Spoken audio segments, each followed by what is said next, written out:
From the New York Times, it's The Headlines. I'm Will Jarvis, in for Tracy Mumford. Today's Monday, October 6th. Here's what we're covering. In Washington, D.C. this morning, the Supreme Court will return to the bench for a new term that could have profound consequences for the country. Usually, this new term comes after a lull, a summer break where the justices are traveling and giving public speeches. But this year, there's been no break at all. My colleague Abby Van Sickle covers the court for The Times. She says that in the past few months, as the Trump administration has pushed the bounds of presidential power, the court has churned through more than 20 emergency applications on its so-called shadow docket. It's issued a number of brief rulings, often without any explanation at all, weighing in on everything from deportations to federal funding cuts. Those decisions, though, were technically just temporary placeholders. So far, on the emergency applications, the Trump administration has been winning victory after victory before the justices. But this term is really shaping up to be a blockbuster because we will see how the Trump administration fares when the justices confront the central issues of his policies head on. 3 of the biggest cases of the term involve Trump administration actions and policies since he returned to the White House. And those are cases about tariffs, about the president's power in firing heads of independent agencies, and a case about the Federal Reserve and whether the president has the power to fire Lisa Cook, who is one of the leaders of the Fed. We will get to see whether the justices, having handed the Trump administration all these temporary victories, actually then greenlight these policy items, or whether the justices push back against the president. Abby says that beyond the questions about the president's power, the court is also expected to weigh in on a series of other hot-button issues. That includes potentially revisiting a key part of the Voting Rights Act of 1965 and challenges to state laws barring trans athletes from competing in women's sports.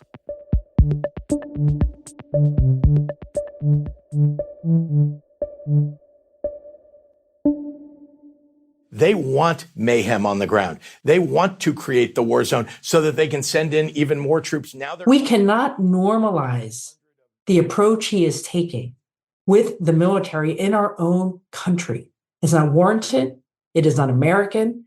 In Oregon and Illinois, President Trump's push to deploy troops to major cities has left governors and the courts scrambling to keep up. The facts on the ground in Oregon haven't changed.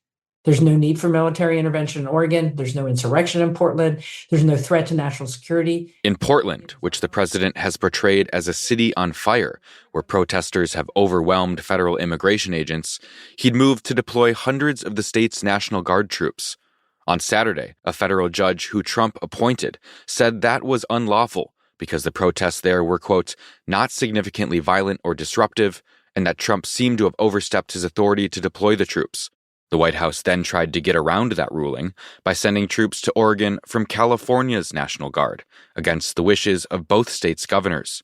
But in an emergency ruling last night, the federal judge blocked that deployment too, accusing the administration of trying to circumvent her order.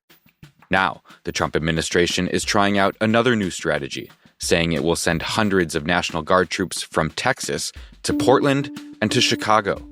The governor of Illinois, J.B. Pritzker, said no one from the federal government had contacted him to coordinate or discuss the deployment, and he said that the White House was trying to escalate tensions in the heavily Democratic city, writing in a statement, quote, "We must now start calling this what it is, Trump's invasion."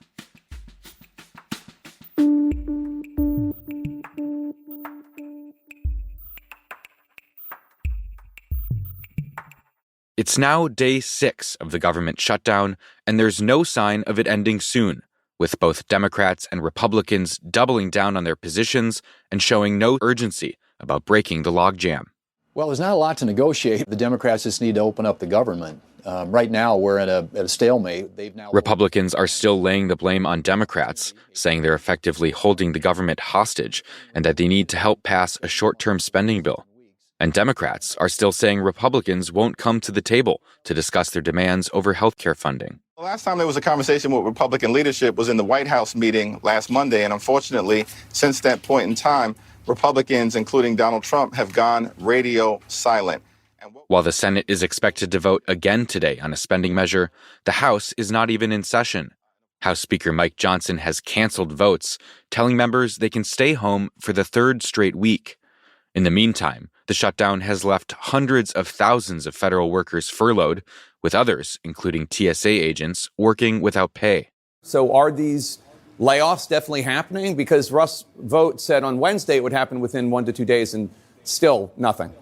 I think that if the president decides that the negotiations are absolutely going nowhere, then there will start to be layoffs. But I think the White House, meanwhile, has kept up its threats to carry out mass firings of federal workers during the shutdown, describing it as an unprecedented opportunity to dismantle federal programs.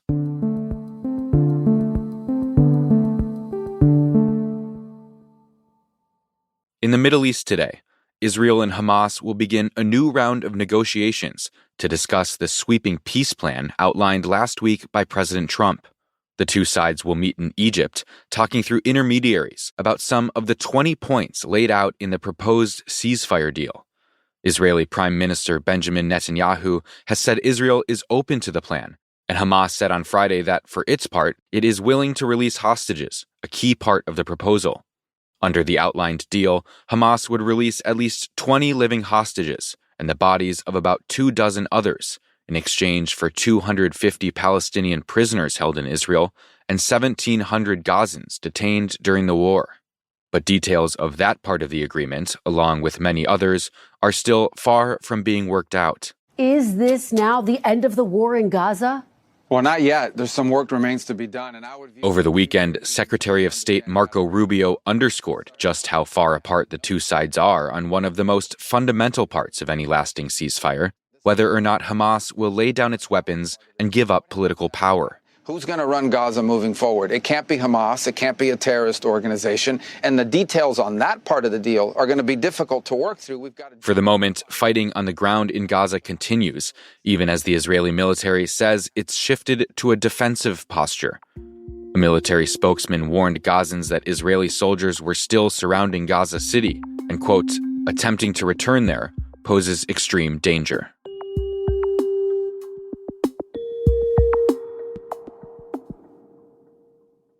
And finally, the Times has been covering the rise of precision farming, where cutting-edge technology has increasingly become an essential part of agriculture. Starting in the 90s and early 2000s, satellite imagery helped change the way farmers did their work. And in the past few years, the vast majority of America's large farms have leaned into futuristic tech, like auto-steering tractors and cameras that help measure how crops are growing. Recently, that Silicon Valley influence has also been taking hold among livestock farmers. A growing number are now using digital collars that track their animals' health. Think of it kind of like a Fitbit or an Apple Watch, but for a cow.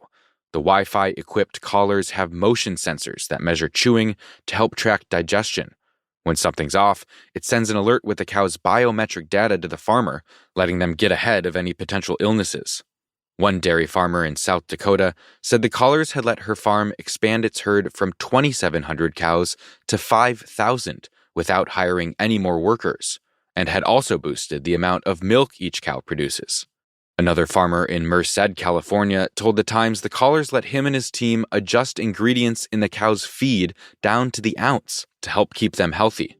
The collars, he said, are, quote, the closest thing we can get to talking to the cows.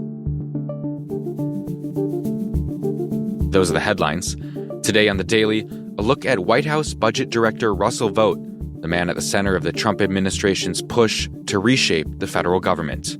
You can listen to that in the New York Times app or wherever you get your podcasts. I'm Will Jarvis. We'll be back tomorrow.